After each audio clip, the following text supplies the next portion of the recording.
You've definitely seen the pictures, right? The Leaning Tower of Pisa. It's pretty much the world's most famous construction fail. But the real story here isn't just that it leans. It's how on earth it's still standing after all this time. So we're going to dive into this incredible story of mistakes, lucky breaks, and some seriously brilliant engineering that saved this beautiful, flawed tower from itself. I mean, just look at that. It honestly seems to defy gravity. For centuries, it's been teetering on the edge of disaster, but here it is. So the big question is, how? Well, the answer is this wild tale involving terrible soil, some incredible luck, and eventually some of the most ingenious engineering you've ever heard of. All right, so to figure out how it survived, we have to go all the way back to the very beginning. We're talking about the original sin, the mistake that was literally baked into its foundation from day one. Okay, so picture this. It's the year 1173. The Republic of Pisa is a major maritime power. They're flush with cash, they're feeling confident, and they decide they need to build something magnificent to show off their prestige. What's the plan? A huge, freestanding bell tower, a campanile, for their cathedral. What could possibly go wrong? Well, for starters, the ground could. The ground underneath Pisa is basically a swamp. We're talking about a soft, shifty mix of clay and sand. It's completely wrong for supporting a massive 14,500-ton marble tower. The architects picked just about the worst possible spot to build. And here's the real kicker. The foundation for this absolutely colossal structure was only 3 meters deep. That's it, about 10 feet, on that marshy, unstable ground that is shockingly shallow. The whole thing was practically doomed from the start.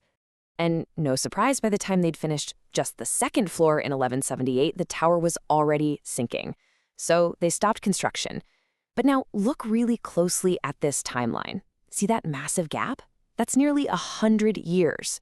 And that century-long pause, well, that's the first miracle that saved the tower. So what happened? What could possibly put a construction project on hold for 100 years? The answer is pretty incredible. The very thing that should have been a disaster for Pisa, non-stop war, actually turned out to be the tower's unlikely saving grace. For the better part of a century, Pisa was way too busy fighting its rivals to continue building.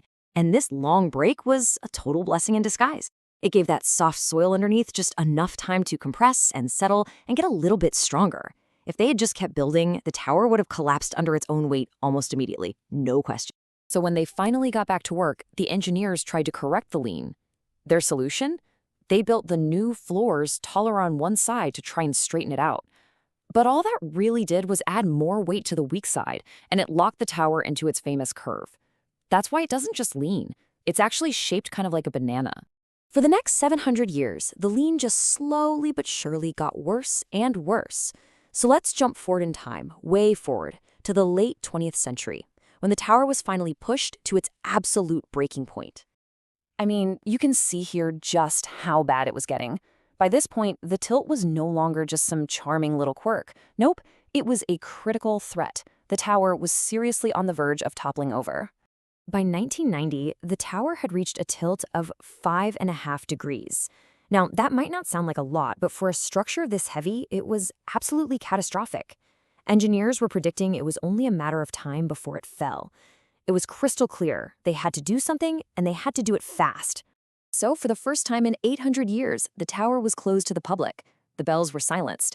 An international commission of the best engineers in the world was brought together with one urgent mission: save the Leaning Tower of Pisa, but without completely straightening it. What happened next was one of the most delicate and clever engineering projects in history. They couldn't just push it back up. That would have shattered the whole thing. They needed a much, much gentler approach. So here's the plan they came up with. It's really brilliant. First, as a precaution, they attached steel cables to it, kind of like a safety harness. Then, to stop the lean from getting any worse, they stacked 870 tons of lead on the high side as a counterweight. But the real genius was what they did next. They started drilling diagonally under that high side, carefully removing about 70 tons of soil. This allowed gravity itself to gently settle the tower back to a much safer angle. And you can see the results of that incredible effort right here. On the left, there's the tower with all those temporary lead weights holding it steady. And on the right, there it is today, standing freely and more securely than it has in centuries. The whole operation was a complete success. So how much did they fix it? They managed to reduce the tilt by 45 centimeters. It was just enough to pull it back from the brink. This basically returned the tower to the same angle it had way back in the early 1800s. They turned back the clock 200 years on its decline. After a decade of work, the tower finally reopened to the public in 2001. And the best part? Engineers declared it safe for at least another 3 centuries, a truly monumental achievement. But believe it or not, the story isn't over yet. There is one final, incredible twist. So the tower had been saved from its own weight. That's great. But Italy is a very seismically active region. So what would happen if a major earthquake hit? It's a terrifying question, isn't it? The region has been hit by at least 4 strong earthquakes since the tower was built. Logically, a tall, stiff, leaning structure on soft ground should be the very first thing to collapse. But it never did. Why? And here it is, the ultimate irony. The very same thing that caused the whole problem in the first place, that soft, unstable soil, is also the tower's secret weapon. It actually acts as a giant shock absorber. A 2018 engineering study figured this out. It's a phenomenon called dynamic soil structure interaction.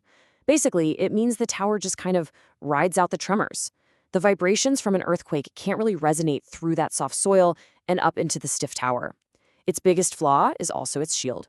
So, in the end, the Leaning Tower of Pisa has survived for nearly 900 years, not in spite of its famous flaw, but in many ways because of it.